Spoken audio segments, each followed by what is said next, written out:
Hello बच्चों, चलिए प्रश्न देखते हैं। एड्स किसके कारण होता है? रक्त cancer, human T cell leukaemia virus, bacterium, TMV.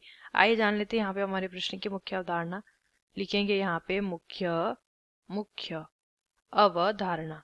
हमारे प्रश्न की मुख्य अवधारणा यहाँ पर संबंधित है, हमें बताना है एड्स के बारे में। एड्स दिया है। एड्स का पूरा नाम होता है यहाँ पर प्रतिरक्षा न्यूनता रोग। प्रतिरक्षा न्यूनता रोग इसे कहा जाता है, यानी कि एक्वायर्ड इम्यूनोडेफिशिएंसी सिंड्रोम।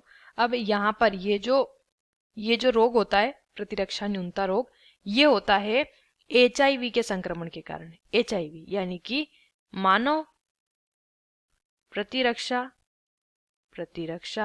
न्यूनता यानी कि ह्यूमन इम्यूनो डेफिशिएंसी वायरस के कारण ये रोग होता है।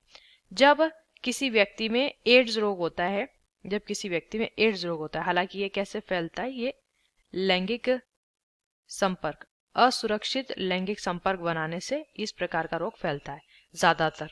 अब यहाँ पर जब किसी व्यक्ति में एड्स रोग होता है और उस व्यक्ति का एलिसा टेस्ट किया जाता है। एलिसा टेस्ट यानी कि एक प्रकार की ऐसी जांच जो कि इस रोग का जो वायरस है उसकी उपस्थिति का पता लगाने के लिए एलिसा टेस्ट किया जाता है। एलिसा यानी कि एंजाइम लिंक्ड इम्यूनोसोर्बेंट असे, ये एक प्रकार की जांच है।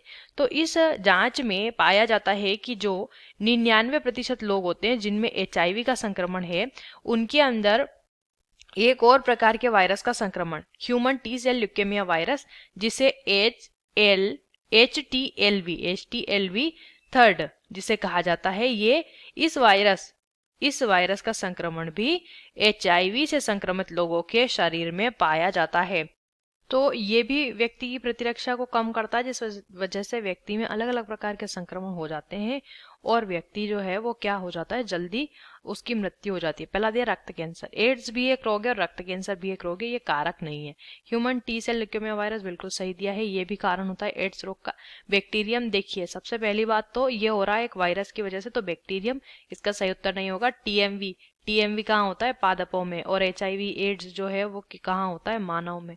तो हमारे प्रश्न का सही उत्तर है विकल्प सही लिख लेंगे। हमारे प्रश्न का सही उत्तर कौन सा है? विकल्प बी। आशा करते हैं आपको इस प्रश्न का उत्तर समझ आया होगा। धन्यवाद।